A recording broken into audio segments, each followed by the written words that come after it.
चुकीची माहिती आहे तुमच्याकडे. मनसे आणि शिवसेनेच्या बैठका या होतच असतात. राष्ट्रवादी काँग्रेस आणि शिवसेनेच्या बैठका सुरू आहेत.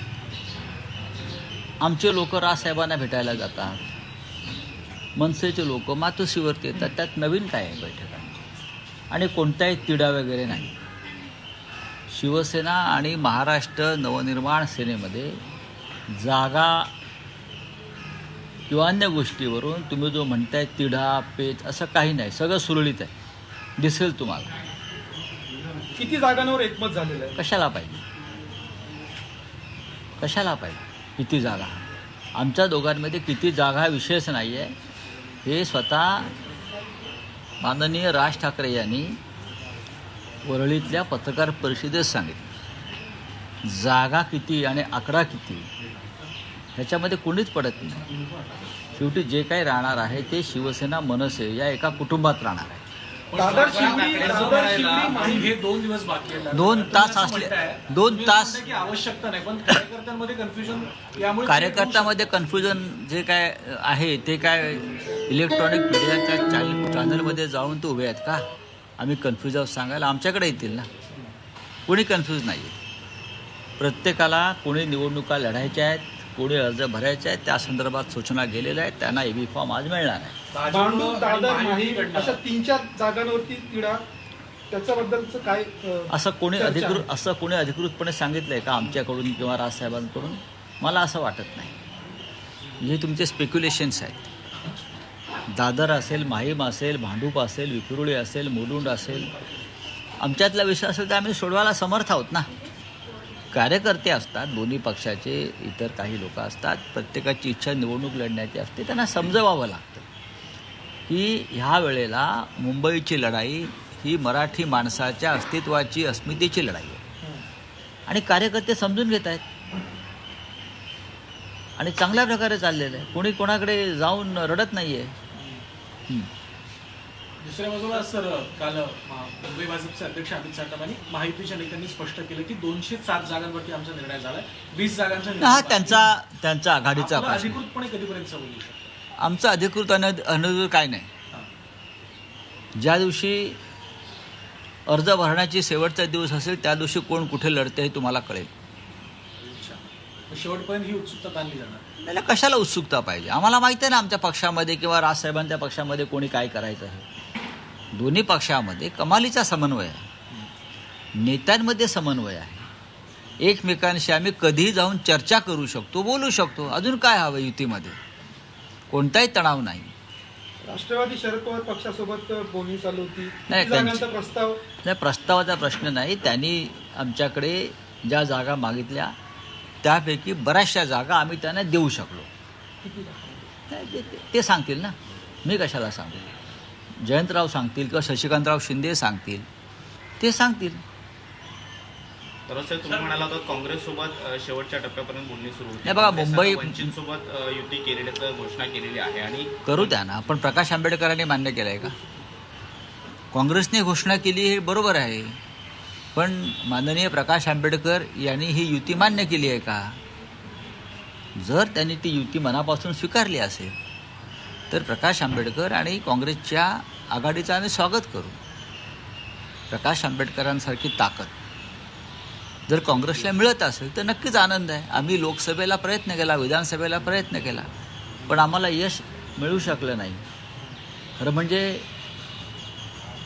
डॉक्टर बाबासाहेब आंबेडकर या महामानवानं संयुक्त महाराष्ट्राच्या लढ्यामध्ये मुंबई ही मराठी माणसाचीच आहे हे केंद्राला आणि महाराष्ट्र द्रोह्यांना पटवून देण्यासाठी शर्त केली होती.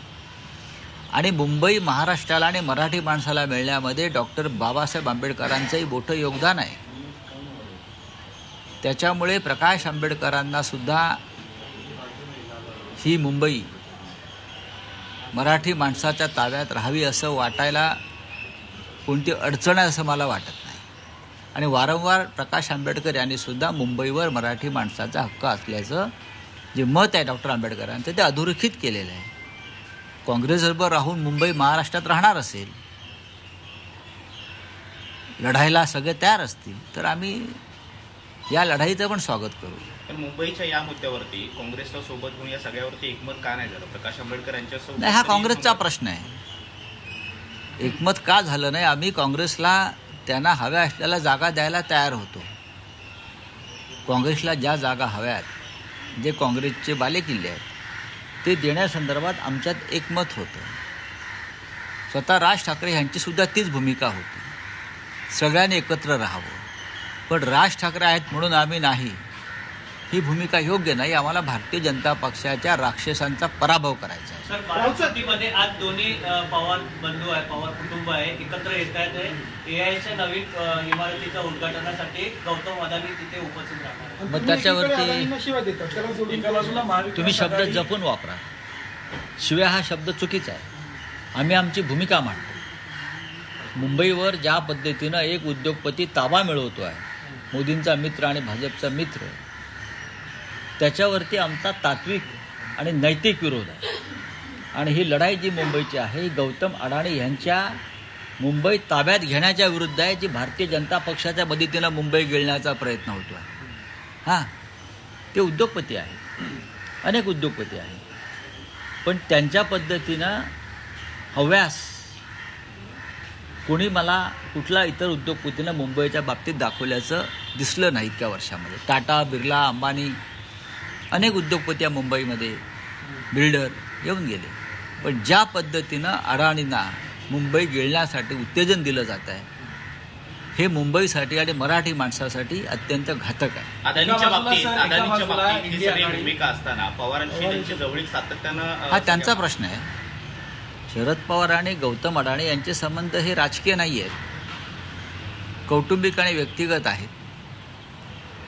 आपल्या कार्यक्रमाला कोणाला बोलवायचं हा ज्याचा त्याचा प्रश्न असतो. त्यांनी गौतम अडाणींना बोलवलं असेल आणि त्यासाठी पवारांचं अख्खं कुटुंब, ज्यांनी पक्ष फोडला ते अजित पवारसुद्धा उपस्थित असतील, तर तो त्यांचा व्यक्तिगत प्रश्न आहे. तरी चलिए, या सगळ्या आणि भूमिकेमुळे अजित कुठेतरी पवार सर आणि सर रोहित कुठेतरी या भूमिकांमुळे इंडिया आघाडी जी तुमची आहे त्यामध्ये कुठेतरी मतमतांतर आहेत असं दिसतं बघा, सातत्यानं. त्याच गौतम अदानींच्या गाडीचं सारथ्य आज पुन्हा एकदा रोहित पवारांकडनं केलं जातं. रोहित पवारांना प्रश्न विचारा. हा तर तुमचं मित्रपक्ष पवारांचा पक्ष फोडण्यामध्ये गौतम अडाणींच्या भावाचा सहभाग होता अशी माझी तेव्हा माहिती होती. अजित पवारांना पक्षातून फोडण्यात अडाणी होते अशी तेव्हा मी माहिती ऐकली आणि वाचली आहे. आता खरं खोटं ते सांगतील. बोलिए, क्या है? राऊत साहेब, आणखी एक प्रश्न. सर, अजून एक प्रश्न आहे. सर. कांग्रेस के नेता दिग्विजय सिंह ने पोस्ट किया है आरएसएस और बीजेपी को लेकर. उसने उनकी संगठन की प्रशंसा की है, जिसे लेकर जो है राजनीति शुरू हो गई है. बात ऐसी है, जिस आरएसएस ने कभी देश के स्वतंत्रता संग्राम में सहभाग नहीं लिया, जिस आरएसएस ने कभी देश का तिरंगा झंडा अपने कार्यालय पर 50 साल तक नहीं लहराया फहराया, जो आरएसएस देश में धार्मिक तनाव निर्माण करने में सबसे आगे है, ऐसे आरएसएस पर मैंने देखा है संसद में दिग्विजय सिंह जी ने बहुत कड़ा प्रहार भी किया है. तो अचानक ये क्या हो गया?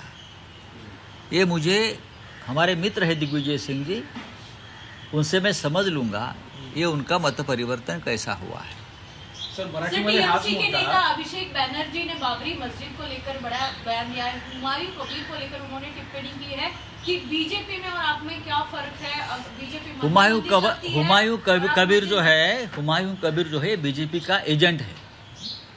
जो मेरी जानकारी है, पश्चिम बंगाल में अब हुमायूं कबीर के भरोसे बीजेपी वहाँ चुनाव लड़ना चाहती है. ये हुमायूं कबीर जो वहाँ बाबरी बना रहा है, ये सीधा एजेंट है बीजेपी का.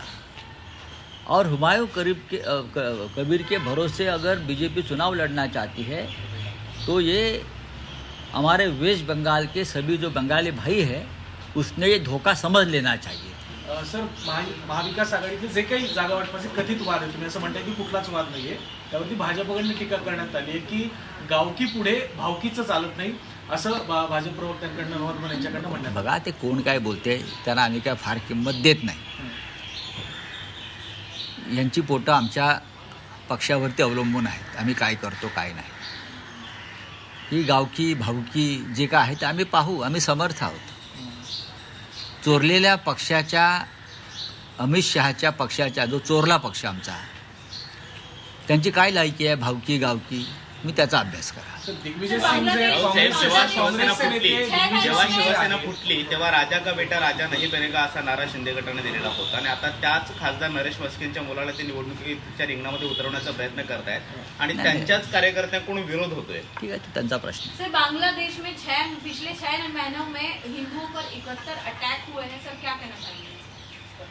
आरएसएस क्या कर रही है और भारतीय जनता पार्टी के हिंदू हृदय सम्राट क्या कर रहे हैं? यहाँ हिंदू मुसलमान कर रहे हैं भारत में चुनाव लड़ने के लिए, और बांग्लादेश में हिंदुओं के कत्लेआम हो रहा है, हिंदू मंदिर तोड़े जा रहे हैं. बांग्लादेश में क्यों? कंबोडिया में हिंदू मंदिर तोड़े जा रहे हैं, कंबोडिया में, बैंकॉक में, थाईलैंड में. और भारतीय जनता पार्टी जो अपने आप को हिंदुत्ववादी पार्टी समझती है, वो क्या कर रही है? दिल्ली में बांग्लादेश के हाई कमीशन के सामने आंदोलन कर रही है. दिल्ली में सरकार मोदी जी की है, अमित शाह गृहमंत्री है.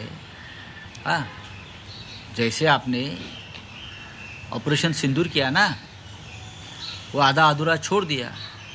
तो अगर बांग्लादेश में हिंदुओं की हत्या हो रही है खुलेआम, हिंदुओं को घरदार मंदिरें तोड़ रही है, जला रहे हैं, तो एक ऑपरेशन कर दीजिए ना, हिम्मत है तो आपने कर लीजिए. आपको किसने रोका है? ये ढोंगे हिंदुत्ववादी है, ये असली हिंदू नहीं है, ये बोगस लोग हैं. ये राजनीति के लिए हिंदुत्व का प्रयोग और उपयोग करते हैं. Thank you.